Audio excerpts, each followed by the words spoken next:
कि जैन दर्शनाचार्यों को भी इतना फर्क पड़ता है, तुम किस खेत की मूली हो। इन्हें भी लगता है कुछ आसान हुआ है, कोई फायदा हुआ है, और नहीं सही तो हम अपना स्वाध्याय करें, हम अपना लिखें, इसमें तुम्हें क्या तकलीफ है। हम काय को अपने शोक काय में निकालते, कहानी किस में निकालते, समय साल के पढ़ने पढ़ाने में नहीं निकालते, लिखने में नहीं निकालते, तो काय में निकालते।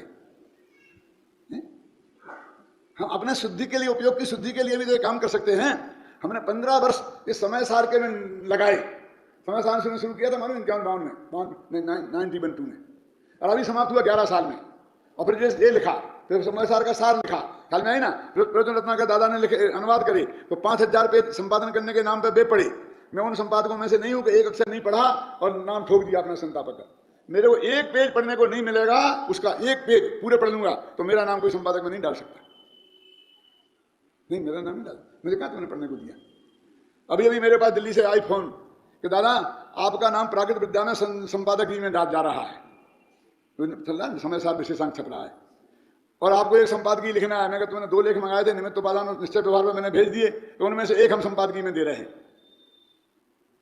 तो मैंने कहा देखो मिस्टर, नहीं चलेगा, मेरा नाम नहीं दे सकते आप। बोले महाराज ने कहा है। मैंने कहा देखो तुम बहुत होशियार आदमी हो, बस महाराज का नाम लेकर के ये करना चाहते हो, ये नहीं चलेगा।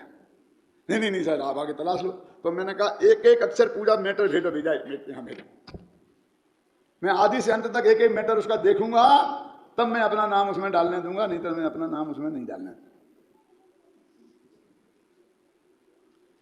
क्या तो अपने उपयोग की शुद्धि के लिए समझने कहते हैं ना, समझता बहुत व्यवस्थित हमारे दिमाग में आ गई है बात, इसे लिख दो, शायद किसी भाग्य से किसी की भाग्य खुल जाए, उसकी समझ में आ जाए।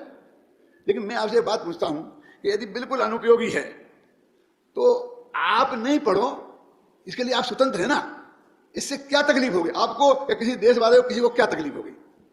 वाह, समाज का लाखों रुपया बर्बाद कर दिया। समाज का किया, तेरा तो नहीं किया ना, तेरे को तो मुफ्त में मिली है ना, तेरे को तो 100 रुपये का माल 50 रुपये में मिला है ना, फिर 100 का माल 25 में मिला है ना, फिर 10 में मिला है ना, फिर फ्री में मिला है ना। तेरे पेट में दर्द क्यों हो रहा है। और ₹2 बचते सेठ जी के पास तो काय में लगते, लेटरिन बाथरूम में। कहां दुरुपयोग हो गया, इसका दुरुपयोग हो गया। फिर कहां लगाना चाहता था, इससे बढ़िया और क्या काम है इस जगत में कि जिसमें तू ये लगाना चाहता था। मैं तो अभी भी ये कहता हूं कि यदि किसी को कुछ करना है तो ये नहीं समय सार, मतलब मेरी इस टीका से मतलब नहीं है, मोक्षमार्ग प्रकाशक, ऐसा हिंदुस्तान का एक दिगंबर श्वेतांबर मंदिर बाकी नहीं रहना चाहिए कि जिसमें जाकर के ये ना पहुंचे। आपको बताता हूं एक बात, वो पापड़ी बाल कब हुआ ना, कब हुए ना, 1400, हाँ, जीवराज पापड़ीवाल नाम के एक सेठ हुए हैं, और वो कब 1598 संवत में। उन्होंने जब इन्होंने मुसलमानों ने मूर्तियां तोड़ी अपनी, तो उन्होंने 1.25 लाख मूर्तियां इस जयपुर में बनवाई, सिंगमरमर की। कितनी? 1.25 लाख। और उनकी प्रतिष्ठा कराई। और उस वक्त बैलगाड़ी चलती थी, तो बैलगाड़ी में रख रख कर सारे देश के घूम घूम कर, तुम्हारी मूर्ति खत्म होगी ना, सब तोड़ डाली ना उनने, इनमें से छांट लो कितनी चाहिए तुम्हें, और रखा पूरा। सारे देश के मंदिर मंदिर में जाकर मूर्तियां रखवाई, अभी आज मिलती हैं वो सब, एक संवत, एक सन, एक जीवराज पापड़ीवाल नाम, वो मिलती हैं। बोलिए, कल्पना करो उसका। क्या करते हो तुम? अरे ले जाओ 10 लाख छपाओ और कारों में भरे, तो तुम्हारे पास कार है, वे तो बेचारे बेकार थे, कारों में भर करके ले जाओ और एक एक गांव में, एक एक मंदिर में जाकर के हाथ पैर जोड़ के देके आओ। तुम कहते हो बर्बाद कर दिया। मैं ये करने वाला हूं जयपुर में, शांति मैंने नक्की कर लिया है कि जयपुर में गाड़ी लेकर के और एक एक मंदिर में, एक एक उसके प्रेसिडेंट के पास जाकर के समझा गया, क्योंकि वो ये नहीं कि हमारी जबरदस्ती रख गया कोई, और उसे देके आएंगे। 300 मंदिर है, 300 कम से कम ज्यादा के देके आएंगे। ऐसा नहीं कि जिसको तो ये हो ले जाओ, है ना। वो आप वो बनाते ना, आप क्या बांटते हो, कहीं शादी मादी होती, बायना बांट, अपना बायना बोलते हैं, क्या बोलते हो, समझ गए ना। वो बायना जैसे बांट के आए हैं।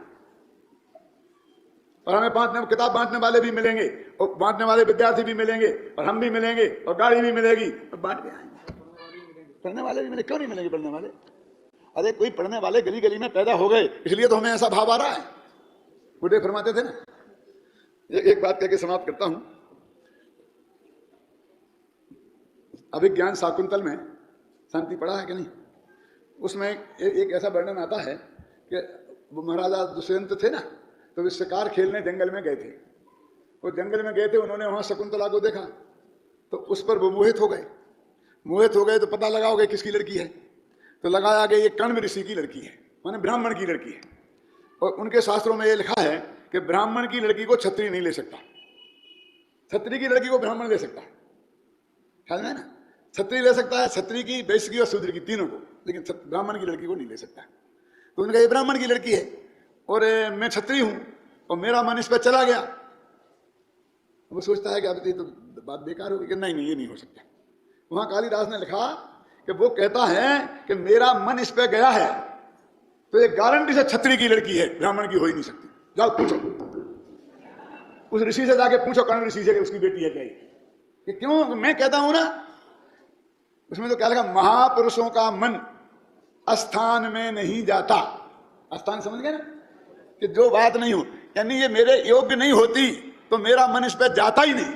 वो जाके कण्व ऋषि से पूछा तो उन्होंने कहा भैया हमारी नहीं है, ये तो हमें जंगल में फलाने फलाने राजा छोड़ गया था, वो हमारे पालने की जुम्मे करके दे गया था, हमने तो पाली है, ये तो राजकुमारी है। मैंने कहा था कि महापुरुषों का मन स्थान में नहीं जाता। अब मैं ये तो कह नहीं सकता हूं कि मैं महापुरुष हूं तो मेरा विकल्प मेरे तक नहीं जाएगा, लेकिन ऐसा तीव्र विकल्प आया है तो गारंटी से सफल होगा लिमिटेड काल के भीतर। तो मेरे कहने का अर्थ ये है कि नेगेटिव हमारे समाज में क्या हो गया, मैं बड़े बड़े आदमियों का नाम लेके बता सकता हूं लेकिन बताऊंगा नहीं।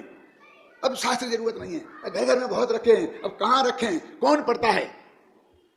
अरे जितना शास्त्र अपने पढ़े जाते हैं दुनिया में कोई के नहीं पढ़े जाते हैं। जितना स्वाध्याय की प्रवृत्ति अपनी है, घर घर जनवाणी पहुंचाई, गांव गांव में जाके पढ़ाया, प्रवचन किया, हम एक तरफा काम थोड़ी कर रहे हैं। गांव गांव में पढ़ाने वालों को भेज रहे, वे पढ़ाएंगे तो वो पढ़ेंगे। और वो दिन दूर नहीं है कि मैंने कहा था इसी सभा में, तो कई दफा, एक दफा नहीं, कि एक दिन वो आएगा कि हर संस्था में मेरा विद्यार्थी बैठा होगा। अपने मुमुक्षुओं की संख्या में एक एक नहीं, एक एक में 6-6 बैठे हैं, तो और मांग रहे वो। और अब तो देखो